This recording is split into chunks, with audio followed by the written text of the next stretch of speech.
नमस्कार साथियों, आप लोगों का बहुत बहुत स्वागत है आपके अपने YouTube channel enjoy with RC पे। तो अब तक की चर्चा को करते हुए हम लोगों ने प्रश्नावली 4.3 का जो क्वेश्चन नंबर 4 था वहां तक की डिस्कस कर लिया था। अब आज बारी थी 5वां, 6ठा, 7वां और 8वां, ये 4 क्वेश्चन बचे हुए थे इस प्रश्नावली के। तो इन पे बात करने की बारी आज थी, तो इन पे बात होने वाली है। अभी तक आप लोगों ने इसका फर्स्ट पार्ट नहीं देखा है तो उसको आप पहले देख लीजिए। इस आपकी स्क्रीन के कोने में एक आई बटन दिख रहा होगा, उस आई बटन पे क्लिक कर दीजिए तो इस प्रश्नावली का जो पहला पार्ट है वो चालू हो जाएगा और पहले आप उसको देख लीजिए, फिर इस वीडियो को देखिए जिससे कि ये आपको अच्छे से समझ में आए। अगर ना भी देखी हो फिर भी समझ में आएगा, कोई बहुत कठिन काम नहीं है अगर परिचय वाली वीडियो देखी है तो आइए फिर आज की वीडियो को स्टार्ट किया जाए। तो देखते हैं। तो यहाँ पे बुक पे जो क्वेश्चन नंबर 5 है उसमें कह रहा है निम्नलिखित आलेखों में से प्रत्येक आलेख के लिए दिए गए विकल्पों से सही समीकरण का चयन कीजिए। तो ये कुछ चित्र हैं यानी कि आलेख हैं।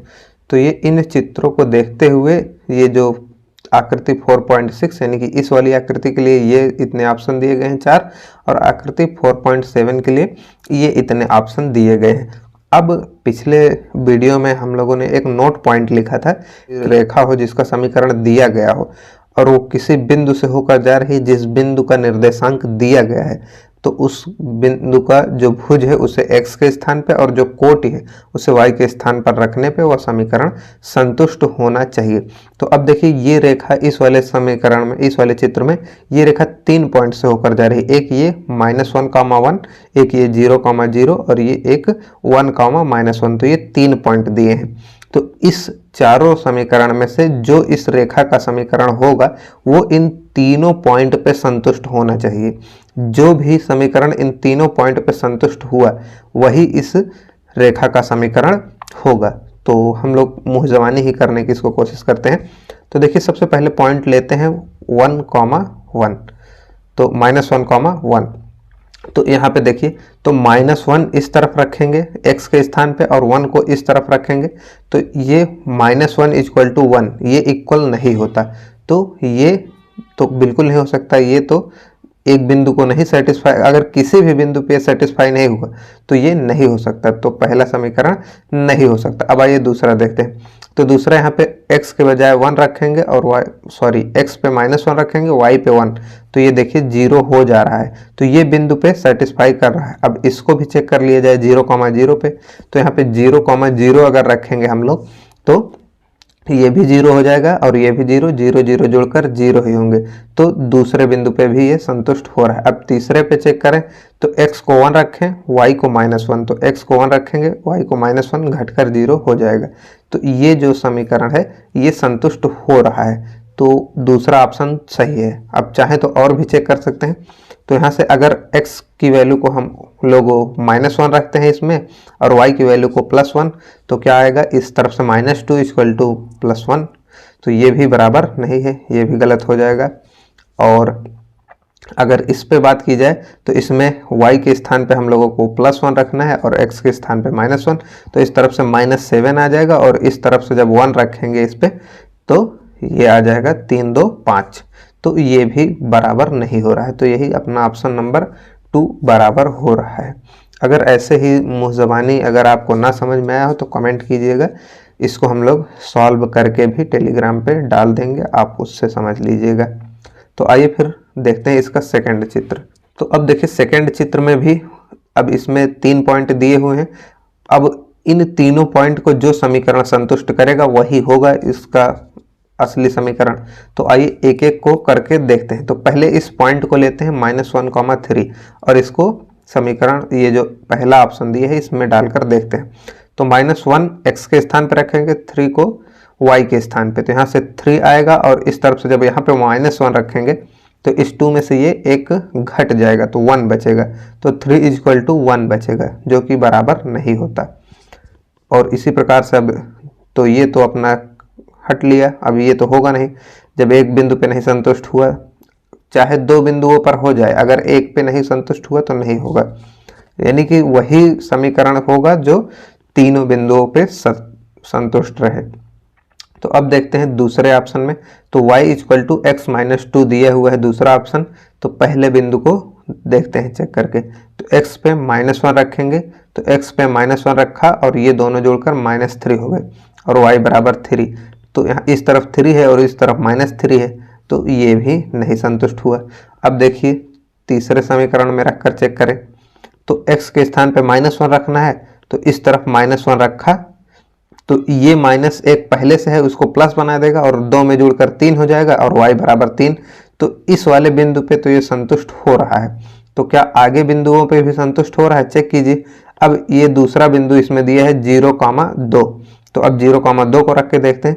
तो जैसे ही x के स्थान पे 0 रखेंगे, इस तरफ से 2 बचा और इस तरफ से 2, तो इस बिंदु पे भी यह समीकरण संतुष्ट हो रहा है। अब तीसरे पे रख कर चेक करें, तो x के स्थान पे हमें 2 रखना है, तो x के स्थान पे 2 रखा और y के स्थान पे 0, तो इस तरफ 0 आ गया और इस तरफ 2 जैसे रखा तो ये -2 हो गया, ये कट के 0 हो गए। तो ये वाला समीकरण, ये जितने पॉइंट हैं तीनों, इन पे संतुष्ट हो रहा है, तो ये ऑप्शन सही हो जाएगा।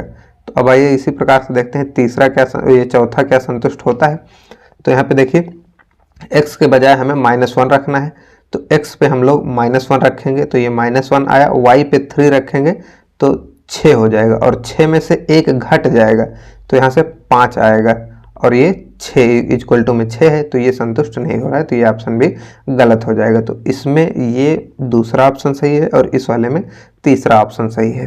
तो उम्मीद करते हैं इस तरह से आप लोगों को ये पांचवा प्रश्न अच्छे से समझ में आ गया हो। अगर कोई समस्या हो तो बताइएगा, फिर इसको कॉपी पे सॉल्व करके दिखाया जाएगा। तो अब आइए बढ़ते हैं क्वेश्चन नंबर 6 पे। तो अब क्वेश्चन नंबर 6 में कह रहा है, एक अचर बल लगाने पर एक पिंड द्वारा किया गया कार्य पिंड द्वारा तय की गई दूरी के अनुक्रमानुपाती होता है। तो ये तो जाहिर सी बात है, ये फिजिक्स का एक रूल है, उस वही लाइन लिखी हुई है कि अचर बल लगाने पर एक पिंड द्वारा किया गया कार्य उसके तय दूरी के अनुक्रमानुपाती होता है। तो ये फिजिक्स का है, कार्य सामर्थ्य एवं ऊर्जा यानी कि कार्य वाले चैप्टर का है। तो ये तो फिजिक्स का है, वैसे आप समझ लीजिए। इसका मतलब होता है कि जो W कार्य किया गया है वो डायरेक्टली प्रोपोर्शनल होता है डिस्टेंस के, जितनी दूरी तय की गई है। तो ये कह रहा है, इस कथन को दो चरों वाले समीकरण के रूप में व्यक्त कीजिए और अचर बल, तो इस समीकरण को हटाने के लिए एक कांस्टेंट यानी कि एक अचर लाना पड़ता है, तो जिसे कहा जाता है W बराबर FD यानी कि बल गुणे विस्थापन। तो अब उसके बाद कह रहा है, एक अचर बल 5 मात्रक लेकर इसका आलेख खींचे यदि पिंड द्वारा तय की गई दूरी इतनी और इतनी हो। तो अब यहाँ पे क्वेश्चन नंबर 6 में देखिए, ध्यान दीजिएगा। तो एक अचर बल लगाने पर एक पिंड द्वारा किया गया कार्य पिंड द्वारा तय की गई दूरी का अनुक्रमानुपाती होता है। तो मान लेते हैं हम कार्य y हो रहा है, एक समीकरण, हमें x y की ही आदत पड़ी हुई है इसीलिए y मानते हैं, नहीं तो आप चाहे तो कार्य को w से और दूरी को d से दिखा सकते हैं, लेकिन हमें x और y मानने की ही आदत लगी हुई है, तो इसलिए हम लोग कार्य को y मान के डिस्टेंस को x मान लेते हैं। तो कह रहा है y क्या होता है, x के डायरेक्टली प्रोपोर्शनल यानी कि अनुक्रमानुपाती होता है। तो अब फिजिक्स कहती है कि अगर इस कांस्टेंट को, इस प्रोपोर्शनलिटी साइन को यानी कि अनुक्रमानुपाती चिन्ह को अगर हटाना है, इस अनुक्रमानुपाती का मतलब ये होता है कि जैसे जैसे हम y को बढ़ाएंगे वैसे वैसे x की वैल्यू बढ़ेगी, तो यही होता है अनुक्रमानुपाती का मतलब। तो इसको हटाने के लिए, इसको इक्वल में चेंज करने के लिए कोई नियतांक आना चाहिए। तो इसमें क्या नियतांक आता है, बल आता है। तो y इक्वल टू, सॉरी यहाँ पे इक्वल टू का साइन आ जाएगा, इसको काट लीजिए, यहाँ पे ऐसा कीजिए, y इक्वल टू fx, मान लीजिए कोई बल है f और दूरी है x, तो ये y बराबर fx हो जाता है। ये कार्य है, ये दूरी है और ये बल है, तो ये सूत्र बन जाता है, ये फिजिक्स की बात है। तो अब उसके बाद कह रहा है कि ये जो बल है वो 5 न्यूटन का है, ये एक अचर है, ये 5 न्यूटन का है, तब हमें समीकरण बनाना है। तो यहाँ से y इक्वल टू 5x ये समीकरण हो जाता है। तो ये तो रहा अपना ये जो समीकरण बन के आया वो। और लेकिन अब सवाल में कुछ आगे और भी कह रहा है कि लेकर इसका आलेख खींचिए। ये जो समीकरण अभी अभी हम लोगों ने ये निकाला समीकरण, इसका हमें आलेख खींचना है। और क्या कह रहा है कि यदि पिंड द्वारा तय की गई दूरी 2 मात्रक और 0 मात्रक हो तो आलेख से किया हुआ कार्य ज्ञात करना है। तो कार्य भी हमें ज्ञात करना है। तो आइए पहले इसका आलेख खींचते हैं। तो अब इसका आलेख खींचने के लिए पहले एक सारणी बना लेते हैं हम लोग। तो ये कुछ इस प्रकार से सारणी इसकी बन जाएगी। देखिए इसमें कोई अचर वाला पद है नहीं, जैसा पिछली वीडियो में बताया गया था। अचर पद ना हो अगर कोई, तो उसके लिए हमें क्या करना होता है, 4 पार्ट करने होते हैं इसके।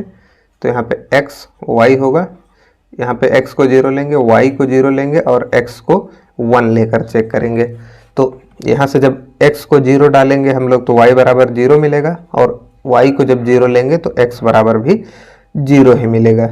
और यहाँ पे जब x बराबर 1 लेंगे तो y बराबर 5 मिलेगा। तो इसके 3 निर्देशांक निकल कर आते हैं, क्या, 0,0, एक 0,0 ही आएगा, ये दोनों एक ही होते हैं। तो एक आएगा 1,5। तो ये टोटल हो गए अपने निर्देशांक। अब उसके बाद इसी को हम लोग दोनों पॉइंट को कार्तीय तल पर खोजकर इनको मिला देंगे तो इस रेखा का समीकरण बनकर आ जाएगा। तो पहले एक कार्तीय तल हम लोग ड्रॉ करते हैं।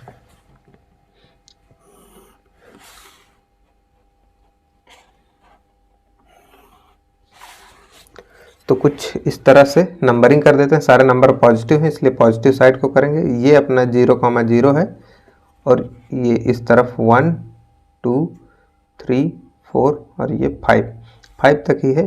तो चाहे आप 5 तक करिए या एक आध बढ़ा दीजिए 6। तो 1 2 3 4 5 6 ये हो गए। ऊपर की तरफ भी 1 2 3 4 5 और ये 6। तो इस तरह से ये y एक्सिस हो गया, ये x, ये y एक्सिस। तो इस पे भी 1 2 3 4 5 और ये 6। जितना गैप इसमें हो आप पटरी से बनाइएगा उतना गैप इसमें भी होना चाहिए। अब 0,0 कहाँ पे है, यहाँ पे है। और 1,5 तो x पे 1 यूनिट, x पे 1 यूनिट और y पे 5 यूनिट, y पे 5 यूनिट। ये इस तरफ बढ़ा दीजिए और इस 1 यूनिट वाले को ऊपर बढ़ा दीजिए। जहाँ पे दोनों कट जाए वही पॉइंट होगा 1,5। तो ये पॉइंट जो निकल कर आया ये होगा 1,5। तो अब इन्हीं दोनों बिंदुओं को मिला देना है तो इसका आलेख हमें मिल जाएगा। तो पटरी की हेल्प से इनको हम लोग मिलाते हैं। तो ये जो रेखा बनकर हम लोगों के सामने ये जो रेखा बनकर आई है यही है y = 5x। अब इस सवाल में एक कंडीशन और कहा था कि पहली कंडीशन क्या कहा था कि जब हमें कार्य ज्ञात करना है, यानी कि y की वैल्यू ज्ञात करनी है जब x बराबर, यानी कि दूरी दिया हुआ था 2 मात्रक। तो 2 मात्रक दूरी दिया था तो इस पे हमें कार्य निकालना था। तो कार्य y था, इसके बराबर x के बजाय इसको रखेंगे और 5 बल है ही। तो ये 5 × 2, यहाँ से पहला कार्य क्या आ गया 10। ये मात्रक था तो ये भी मात्रक आ जाएगा। और उसी प्रकार से सेकंड वाला, तो सेकंड वाले में 0 इकाई दिया हुआ था दूरी। तो यहाँ से y = 5 × 0 होगा। तो ये y बराबर 0। तो इस वाले का वैल्यू कितना आ गया 0 यूनिट, 0 मात्रक। तो इस तरह से ये पूरी सवाल थी। उम्मीद करते हैं आप लोगों को ये समझ में आ गई होगी। तो अब आइए बढ़ते हैं प्रश्न नंबर 7 पे। तो यहाँ पे क्वेश्चन नंबर 7 में क्या कह रहा है कि एक विद्यालय की कक्षा 11 की छात्राएं हैं यामिनी और फातिमा ने मिलकर भूकंप पीड़ित व्यक्तियों की सहायता के लिए प्रधानमंत्री राहत कोष में 100 रुपए का अंशदान दिए, यानी कि डोनेशन दिए। एक रैखिक समीकरण लिखिए जो इन आंकड़ों को संतुष्ट करती हो। आप उनका अंशदान x रुपए और y रुपए मान सकते हैं, यानी कि जो यामिनी है वो x रुपए कर रही है, फातिमा y रुपए, या आप इसको चेंज भी कर सकते हैं कि फातिमा x कर रही है, यामिनी y, तो कुछ भी कर सकते हैं। तो इस समीकरण का आलेख भी हमें खींचना है। तो आइए तो यहाँ पे कह रहा था कि जो यामिनी है वो x रुपए दे रहे हैं और जो फातिमा है वो y रुपए। तो यहाँ पे आप चाहे तो इसको अलग अलग लिखिए या डायरेक्ट समीकरण बनाइए। तो x रुपए यामिनी ने दिए और y रुपए फातिमा ने। टोटल कितने रुपए जमा हुए, तो टोटल जमा हुए 100 रुपए। यही एक दो चर वाला रैखिक समीकरण हो गया। एक्स वाई दो चर हैं और ये एक रैखिक समीकरण है। अब इसका आलेख खींचने के लिए पहले हमें कार्तीय तल बनाना होगा, तो जिसे हम लोग पहले ड्रॉ कर लेते हैं कार्तीय तल। तो कुछ इस प्रकार से कार्तीय तल बनाते हैं। थोड़ा पहले सारणी तो बनाना ही होगा इसका। तो पहले देखिए इसमें एक अचर वाला पद है, तो इस तरह से हम लोगों को सारणी में 3 ही खंड करने होंगे। तो यहाँ पे सारणी में 3 खंड कर लिया जाए। तो x और y हो गया, x को 0 लिया, y को 0 लिया। तो जब x को 0 डालेंगे इसमें तो y बराबर 100 आएगा, और जब y को 0 रखेंगे तो x बराबर 100 आएगा। तो एक समीकरण निकल कर क्या आया, तो एक निकल कर आया 0,100, सॉरी समीकरण नहीं निर्देशांक, और एक निर्देशांक 100,0। तो इस तरह से निकल कर आए। तो अब देखिए चाहे तो हम 50-50 के बना दें, चाहे तो अब 1 2 3 ऐसा करते हुए 100 तक तो लिखना संभव है नहीं, सॉरी ये दिखाना हो तो देख लीजिए, यहाँ पे 100,0 एक निर्देशांक है। तो अब अगर हम लोग 1 2 3 ऐसा करके हम लोग बनाएंगे तो ये तो बहुत बड़ा हो जाएगा, 100 तक गिनती इसमें लिखना मुश्किल है। तो अगर हम लोग चाहें तो 20-20 का गैप करके लिख सकते हैं, 50 का करके, तो 20 का हमें लगता है ठीक रहेगा। तो 1 2 3 4 5 और इस तरह से 6। तो अब इसको देखिए, इसको हम लोग 20 नाम दे देते हैं, इसको 40 यानी 40, 60 80 100 120। तो ये 20-20 का गैप हम लोगों ने यहाँ पे दिया।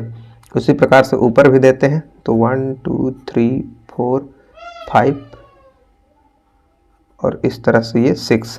तो यहाँ पे 20 लिखा, यहाँ पे 40 लिखा, यहाँ पे 60 80, यहाँ पे लिखा 100, यहाँ पे लिखा 120।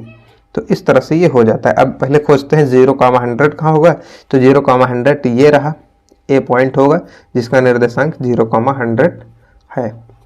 उसी प्रकार से 100,0 तो यहाँ पे होगा, तो ये कोई बी पॉइंट है जिसका निर्देशांक 100,0 है। तो अब इन्हीं दोनों पॉइंट को मिला देते हैं, इसका आलेख खिंच जाएगा। तो यहाँ से इनको पटरी की हेल्प से मिला देते हैं। तो ये जो लाइन खींची गई है अभी, इसी का निर्देशांक कितना होगा, तो x + y = 100। तो ये हो जाता है। तो उम्मीद करते हैं आप लोगों को यह सवाल समझ में आ गई होगी। तो अब इस प्रश्नावली की लास्ट सवाल क्वेश्चन नंबर 8 पे हम लोग चलते हैं। तो अब आप लोगों की स्क्रीन पे क्वेश्चन नंबर 8 दिख रहा है। तो देखिए इसमें कुछ लैंग्वेज लिखी हुई है, पहले उस लैंग्वेज को देख लिया जाए।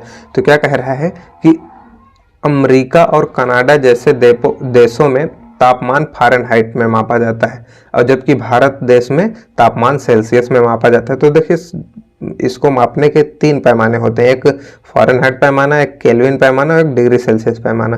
तो इस तरह से 3 पैमाने होते हैं। तो इसमें 2 की चर्चा की गई कि अमेरिका और कनाडा जैसे देशों में टेम्परेचर यानी कि तापमान को फ़ारेनहाइट में मापा जाता है और भारत में डिग्री सेल्सियस में मापा जाता है। ऐसा नहीं है कि भारत में फ़ारेनहाइट में नहीं मापा जाता है, लेकिन ज़्यादातर जो चीज़ें होती हैं वो डिग्री सेल्सियस में मापी जाती हैं। तो यहाँ फ़ारेनहाइट को सेल्सियस में रूपांतरित करने वाला एक रैखिक समीकरण दिया हुआ है। तो इस दिए हुए समीकरण से हम लोग डिग्री सेल्सियस को फ़ारेनहाइट में और फ़ारेनहाइट वाले टेम्परेचर को डिग्री सेल्सियस में चेंज कर सकते हैं। तो इसमें देखिए कुछ प्रश्न पूछे गए हैं।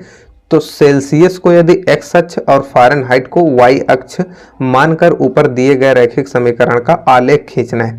तो देखिए सिंपली एक्स अक्ष ना मानकर हम इसको एक्स मानते हैं सेल्सियस को, और इस फ़ारेनहाइट को वाई मानते हैं, क्योंकि ये इनकी जो वैल्यू होगी वो वाई अक्ष पे और एक्स अक्ष पे तो वही कह रहा है। तो इसको हम लोग सिंपली, इसके कहने का मतलब ये है कि हम लोग f जो है, जो फ़ारेनहाइट है, उसे y मान ले और जो सेल्सियस दिए हुए उसे x मानकर इसका एक समीकरण, जो दिए हुए समीकरण है, इसका एक आलेख हमें खींचना है। तो आइए पहला क्वेश्चन सॉल्व कर लिया जाए। तो क्वेश्चन नंबर 8 में जो समीकरण दिया हुआ है वो क्या दिया हुआ है, तो वो दिया हुआ है f = 9/5। तो f बराबर 9/5 c + 32। तो ये समीकरण दिया हुआ था। तो अब इसी के हिसाब से हमें बनाना था। तो f को y मानने को कह रहा था और जो c है उसे x एक्सिस पे। तो हम लोग इसको थोड़ा सा चेंज करके ऐसा भी लिख सकते हैं कि y equal to 9/5 x plus 32। तो अब देखिए इसके लिए सारणी बनानी होगी हमें। तो देखिए कुछ सारणी इस तरह से बनाते हैं हम लोग पहले। तो देखिए इसमें एक अचर पद है, इसलिए 3 की ही आवश्यकता पहले पड़ेगी। तो ये 3 खंड हम लोगों ने इसके कर लिए। तो एक x हो गया, एक y, x बराबर 0 रखा एक बार y बराबर। तो जैसे ही x बराबर 0 रखेंगे ये पूरी पार्टी 0 हो जाएगी। तो इसके लिए जब ये 0 हो जाएगी तो अब क्या करते हैं, y बराबर 32 आया तो इसको 32 लिख देते हैं। अब जैसे y बराबर 0 रखेंगे तब क्या होगा, तो y बराबर 0 रखा, ये 9/5 है, x ऐसे ही रहा प्लस 32, तो ये 32 इस तरफ आ गया तो -32 इक्वल टू 9/5 x ये आ गया। अब इसको 5 को इस तरफ भेजेंगे और 9 को इस तरफ, तो ये हो गया -32 इंटू 5/9 इक्वल टू x। तो अब देखिए ये वैल्यू जो है इसको अगर हम काटेंगे तो ये पॉइंट में वैल्यू आएगी, कोई इंटीजर आने वाली है नहीं क्योंकि कट रहा नहीं है। तो इसलिए यहाँ पे कोई पॉइंट में वैल्यू आएगी और पॉइंट में वैल्यू निकालना पॉसिबल है नहीं। या तो 1/2 के फॉर्म में होती तब तो हो सकता था, लेकिन ये 1/2 के फॉर्म में भी नहीं आ रही है क्योंकि कुछ कट नहीं रहा है। तो अब ये इसकी वैल्यू कार्तीय तल में खोजना संभव है नहीं। तो अब हम लोग इसके लिए क्या करते हैं, तो इसके लिए एक पॉइंट और खोजते हैं। तो x की ऐसी कौन सी और वैल्यू रख दी जाए। अब देखिए यहाँ पे थोड़ा सा और स्मार्ट कैलकुलेशन करना होगा। तो देखिए एक समीकरण, एक जो हमारे पास कोऑर्डिनेट निकल कर आया वो क्या निकल कर आया है, 0,32। तो अब इसको जब हम कार्तीय तल में दर्शाएंगे 32 को, तो जाहिर सी बात है या तो हम लोग चाहें तो ऐसा करके दर्शाएं 4-4 के खंड में, 8-8 के खंड में, एक खंड में तो दिखाना है उचित होगा नहीं। तो हम लोग 8-8 संख्याओं के गैप को दिखाएंगे, जैसे 8 फिर 16 फिर 32 इस तरह से, सॉरी 24 तब 32। तो कुछ ऐसा हम लोग यहाँ पे वैल्यू निकालें कि y की वैल्यू भी ऐसी निकल कर आए कि वो 8-8 के खंड में हमें कहीं ना कहीं पे पूरी मिल जाए। तो अब 8-8 के खंड में तो ऐसा सोचना होगा। तो अब इस हिसाब से यहाँ से 8 से वैल्यू लेना शुरू करते हैं। तो यहाँ पे 8 के मल्टीपल की सारी वैल्यू लिख देते हैं, 8, 16, 24, 32, 40, 48 इस प्रकार से और भी। तो पहले 8 को रख के चेक करेंगे। तो 8 को रख के चेक करेंगे तो ये 5 से डिवाइड होगा नहीं, पॉइंट में वैल्यू आएगी, कोई मतलब नहीं। 16 को रखेंगे तो फिर नहीं डिवाइड होगा, पॉइंट में आएगी। 24 को रखेंगे नहीं होगा, पॉइंट में आएगा। 32 पे भी पॉइंट में ही आएगा। लेकिन 40 देखिए 5 से कट जाएगा क्योंकि, तो यहाँ से 8 आ जाएगा। तो 8 और 9 का जब गुणा करेंगे तो 72 आएगा और जोड़ने पे वैल्यू 72 और इसको तो 104 आ जाएगा। तो 104 8 से कट जाता है, तो कट जा रहा है। तो यहाँ पे हम लोग x की वैल्यू 40 ले सकते हैं। तो x की वैल्यू 40 लेने पे निकल कर क्या आया, y की वैल्यू क्या निकल कर आ रही है, तो x इक्वल टू अगर हम लोग 40 लेते हैं तो यहाँ से कितना निकल कर आ रहा है, 104। तो 104 निकल कर आ रहा है। तो यहाँ से 13 खंड, लेकिन अगर यहाँ पे हम लोग हमें 13 खंड बनाने होंगे तो ये भी थोड़ा लंबा हो जा रहा है। तो एक वैल्यू और सोच सकते हैं आप लोग, अगर हम लोग -40 ले लें तब भी काम बन जा रहा है, क्योंकि जैसे हम लोग -40 अगर लेंगे तो यहाँ पे -40 पुट करेंगे तो ये -72 आ जाएगा और ये 32 जब घटेगा तो -40 आएगा y की वैल्यू। तो ये दोनों 8 के मल्टीपल हैं। तो अगर ये -40 इसमें पुट किया जाए अगर, तो देखिए y इक्वल टू 9/5 ऐसे ही रहा और यहाँ पे -40 रख दिया गया और ये प्लस का 32 ऐसे ही रहा। 5 8 40, ये y इक्वल टू -72 आया, ये +32 आ गया। अब उसके बाद y की वैल्यू जो है वो -40 आ गई। तो ये x की वैल्यू -40 रखने पे ये -40। तो देखिए 3 पॉइंट हमारे पास और भी हैं, 40, 104 ये हो गया एक -40, -40। तो अब इसमें से जो आपको सुटेबल लगे 2 उठा लीजिए। तो हम लोग इसको उठा लेते हैं और इसको उठा के कार्तीय तल पे खोजते हैं। तो इसके पहले, इनको खोजने से पहले कार्तीय तल बनाना होगा। तो अब पहले कार्तीय तल हम लोग ड्रॉ करते हैं कुछ इस तरह से। तो ये अपना कार्तीय तल हो गया। इस पे अब 8-8 की नंबरिंग करेंगे, 1 2 3 4 5 6 7 8। तो 8 दूनी 16, 8 तिरक 24, 8 चौक 32, 8 पंजे 40, 8 छंग 48, 8 सत्ते 56, 8 अठे 64 कर लीजिए। इस तरफ भी 1 2 3 4 5 और ये 6। तो इस तरफ भी 8 दूनी 16, 8 त्रिक 24, 8 चौक 32, 8 पंच 40, 8 छंग 48। सॉरी, इस तरफ गलती हो गई। हमें देखिए ये वैल्यू माइनस में है, तो हमें इस तरफ भी दिखाना होगा और इस तरफ दिखाना होगा। तो ये भी, तो हमें कुल मिला के सारी ही वैल्यू चारों तरफ ही दिखानी होंगी। तो ये 1 2 3 4 5 6 7। तो इस तरफ भी देख लीजिए, -8, -16, -24, -32, -40, -48, इतना ही दिखाते हैं। वैसे इस तरफ 1 2 3 4 5 और यहाँ पे 6। तो इस तरफ भी -8, -16, -24, -32, -40, -48। तो अब देखिए सारे पॉइंट्स को दिखा देते हैं। तो देखिए जो पहला है 0,32, तो 0,32 कहाँ पे होगा? तो यहाँ पे होगा। तो ये है पॉइंट ए जिसका निर्देशांक है 0,32। अब देखिए ये होकर कहाँ से जा रहा है, और ये -40, -40, तो ये 1,40 ये है, तो -40 यहाँ पे है इस तरफ से, और y एक्सिस पे भी -40 ही वैल्यू है। तो ये दोनों जहाँ पे आके मिले, तो कहाँ पे आके मिलेंगी? तो कुछ इस प्रकार से हम लोग इनको मिलाते हैं।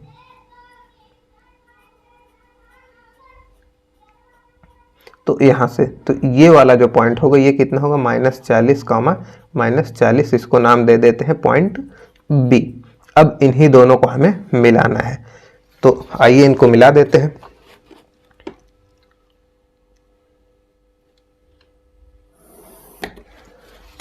तो ये जो लाइन निकल कर आई है हमारे सामने, इसी का समीकरण कितना होगा? तो ये जो दिया हुआ था कि F = 9/5C + 32, जिसमें डिग्री सेल्सियस को हमें एक्स एक्सिस मानने को कहा था, तो यहाँ पे डिग्री सेल्सियस मान लीजिए, और इसको हमें फ़ारेनहाइट मानने के लिए कहा था, तो इसको हम फ़ारेनहाइट मान लेते हैं। तो सवाल थोड़ा डिफिकल्ट थी, इसलिए एक बार और समझा देते हैं। तो देखिए इसमें ऐसा एक समीकरण दिया हुआ था, और इसको कह रहा था कि जो डिग्री सेल्सियस उसे एक्स एक्सिस पे और जो फ़ारेनहाइट है उसे वाई एक्सिस पे दिखाना था। तो हम लोगों ने एक सारणी बना ली जिसमें x = 0 लिया, y = 0 लिया। जब x = 0 पुट किया तो y की वैल्यू 32 निकल कर आई, किंतु जब y = 0 पुट किए तो कोई भी हमें कंप्लीट वैल्यू निकल कर नहीं आ रही थी, जिससे कि हमें ऐसा हो सके। अब कुछ वैल्यू अगर हम लोग सोचते, जैसे इसको हम लोग 9 का मल्टीपल बनाना चाहते, जैसे ये हुआ, तो ये इस तरफ जाएगा और 9 इसमें आके भाग होगा।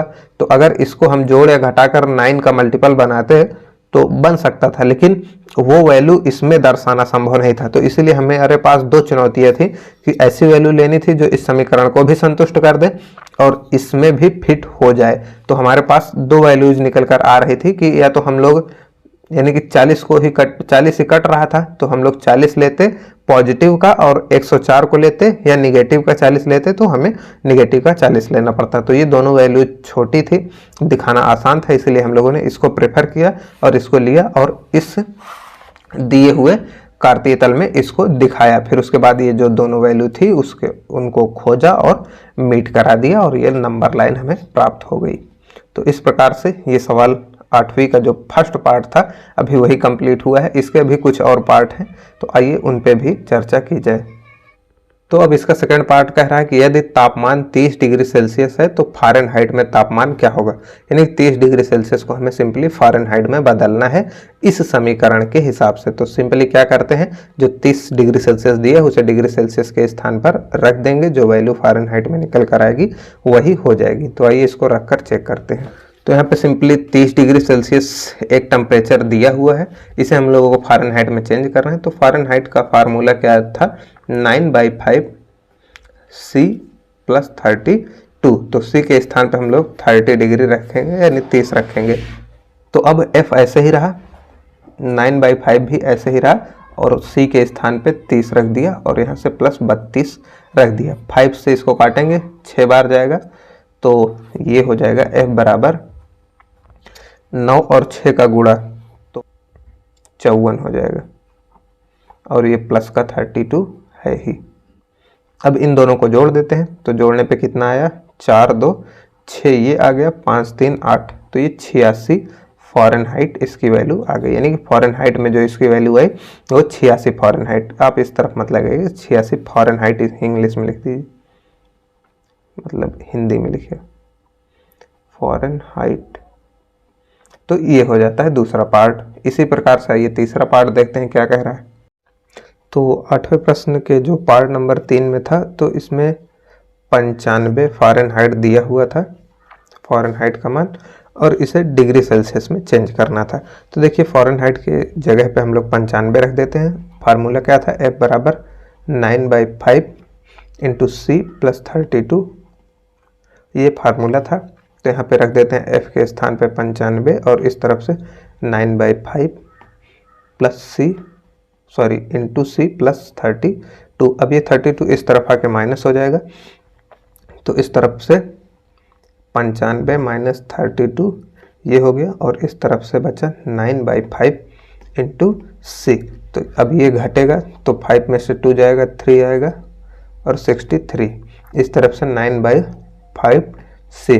अब इसको काटते हैं तो 7 बार जाएगा, 7 9 63, तो ये 7 हो गया। तो सी की वैल्यू अब 5 इधर आएगा, मल्टीप्लाई हो जाएगा, सॉरी आप लोगों को दिखा नहीं। तो यहाँ से क्या हुआ, ये 32 इस तरफ आ गया और 95 में से घट के 63 हो गया, और ये 9 से कट के 7 बार हुआ, 9 7 63। अब ये 5 इस तरफ मल्टीप्लाई हो जाएगा और यहाँ से कितनी वैल्यू आ जाएगी, 7 5 35, तो ये 35, तो सेल्सियस का मान आ गया 35 डिग्री सेल्सियस। तो इसी के साथ ये तीसरा पार्ट समाप्त हुआ। अब चौथे पार्ट पे बात करते हैं।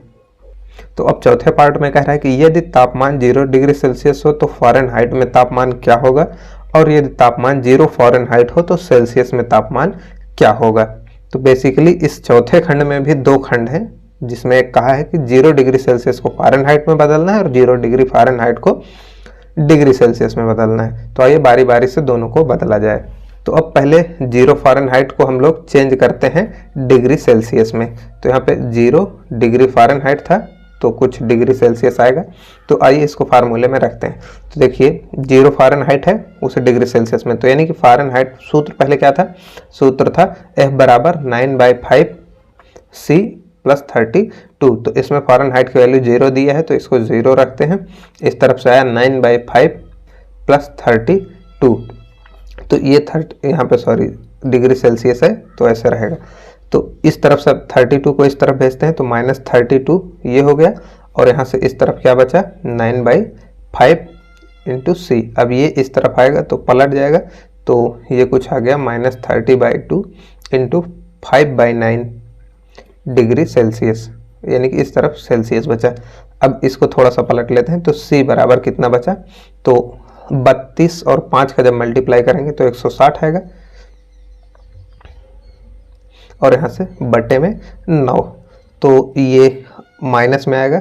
तो अब इसको डिवाइड करते हैं तो 9 एकम 9 ये हुआ, 7 बचा 70 हो गया, तो 9 सते 63, 7 बचा फिर से 70 हो गया, तो ये लगभग आएगा 17.77 करके ऐसे आता जाएगा। तो ये ऋणात्मक वैल्यू हो गई। तो 0 फ़ारेनहाइट पे -17.77 डिग्री, सॉरी दिखा नहीं होगा, तो इसको काटा तो यहाँ से 17.77 degree Fahrenheit, sorry degree Celsius इसकी वैल्यू आई। अब इसी तरह से 0 डिग्री सेल्सियस को हमें फ़ारेनहाइट में चेंज करना है।